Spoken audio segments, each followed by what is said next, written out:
permettez-moi de me mettre de vous, s'il vous plaît, c'est parce ça. qu'aujourd'hui... Mais tu sais que tu ne peux pas rester ici, il faut que tu ailles devant.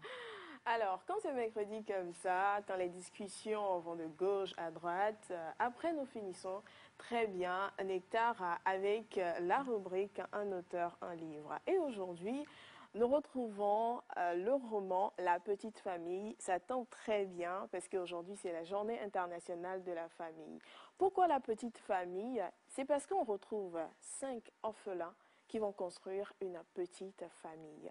5 orphelins qui vont se retrouver dans une carcasse d'avion et qui vont tout faire pour trouver à manger. Il y aura des aînés comme Eliman, Koudiamata, qui vont faire quand même office de parents pour les 3 autres.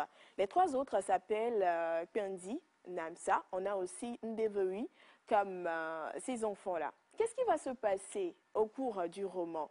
Les parents, ou bien Koudiamata et Eliman, qui font office de parents pour les 3 autres, vont avoir des propositions alléchantes. Donc, ils vont être plus poussés vers ces propositions-là et comprenez que la famille, ou bien le reste de la famille, va être en difficulté. On comprend que ce sont ces aînés-là qui faisaient de leur mieux pour amener la nourriture dans la petite famille qui se retrouvait le soir dans cette carcasse d'avion militaire en tout cas. Mais bon, les aînés n'ont plus le temps d'aller chercher de la nourriture pour que les petits puissent manger. Donc, il aura alors nécessité pour les petits là de sortir aussi, de s'exposer au danger. Les 2 dont j'ai parlé, à savoir Pendi ou encore Ndeveyi, accompagnaient les aînés dans la recherche de la nourriture. Et vous comprenez que sur le terrain, ils étaient protégés. Mais comme les aînés n'avaient plus le temps, Koudiamata, si la jeune femme, elle sera exposée à utiliser en fait sa beauté pour avoir de quoi manger. J'espère que vous comprenez, je ne veux pas rentrer dans les détails. Et pour le jeune garçon qui s'appelle Eliman, il sera exposé à rendre service à un commanditaire qui va lui donner des boulots sales pour des rémunérations conséquentes. Donc à un moment donné, les 2 se disent, OK, nous avons déjà trouvé ce qu'il faut pour notre réussite. Du coup, le reste de la famille devrait se débrouiller. Qu'est-ce qui va se passer?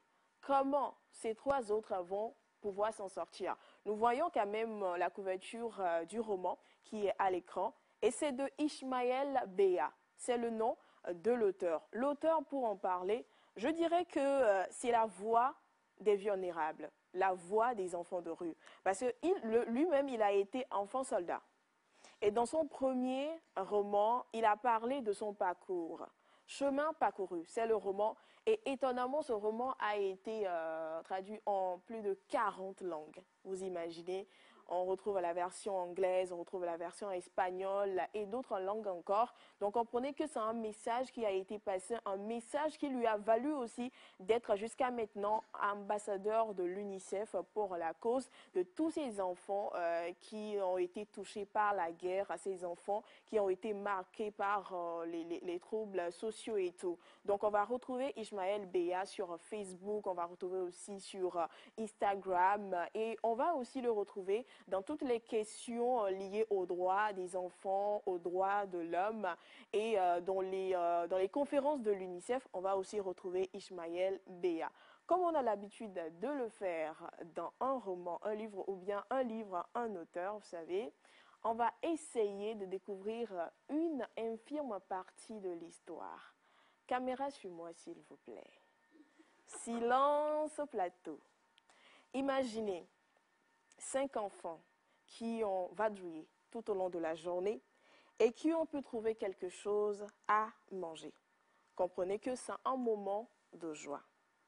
Si l'attention m'est donnée, on va y aller avec cette partie de l'histoire. Ça dit, dans ces moments de proximité apaisée, il pouvait cesser de penser à tout ce qui était contre lui, contre eux. On pouvait presque appeler ça du bonheur. Koudiamata, s'il te plaît, viens t'asseoir, sinon mon appétit va mourir en même temps que la matinée. Ndeveyi refusait de l'appeler Koudi comme les autres, affirmant que son prénom complet lui allait mieux. Elle mémorise l'instant donne-lui une minute, intervint doucement alors Eliman. Koudiamata s'assit et ils attaquèrent. Si on la regardait, on pouvait voir qu'elle mangeait son pain lentement, surveillant discrètement du coin de l'œil qui avait encore faim. Elle ne souriait pas, mais son visage affichait une expression de plaisir et de douceur. Même si elle ne quittait pas les autres des yeux, on avait l'impression que son esprit était ailleurs, dans un lieu où personne ne pouvait la suivre. Où qu'elle soit, elle ressemblait un peu à ces écolières qu'il voyait parfois pépiller comme des oiseaux à la récré. Deveuille eut vite fait d'engloutir son repas, mais elle fit semblant de mâcher quelque chose pour que Koudiamata ne lui donne pas ce qui lui restait. Vous remarquez que Koudiamata a quand même fait des sacrifices pour que les autres puissent manger. Et il arrivait même qu'elle puisse dormir faim à cause des autres. Mais quand le chemin du bonheur s'est présenté, est-ce que c'est du bonheur? En tout cas, découvrez la suite dans ce roman, La petite famille de Ishmael Béa. Ce sera tout pour un auteur livre d'aujourd'hui. Merci. Ce qui fait que le mercredi, elle nous laisse sur la soif. Sur notre soif. Et nous, on est là, on souffre après. On cherche le roman. Numéro, Émilie, pour ceux qui ont peut-être envie d'avoir le roman et avoir plus de renseignements. En tout cas, pour ceux qui veulent avoir le roman, ce serait bien de commander parce que le PDF en totalité n'est pas disponible. Là, j'ai pu retrouver l'extrait 96 55 73 78 pour me contacter pour avoir l'extrait. Mais vous pouvez commander sur Amazon et les plateformes, voilà, et vous allez pouvoir avoir le roman en totalité. En tout cas, c'est un roman que je vous conseille de lire.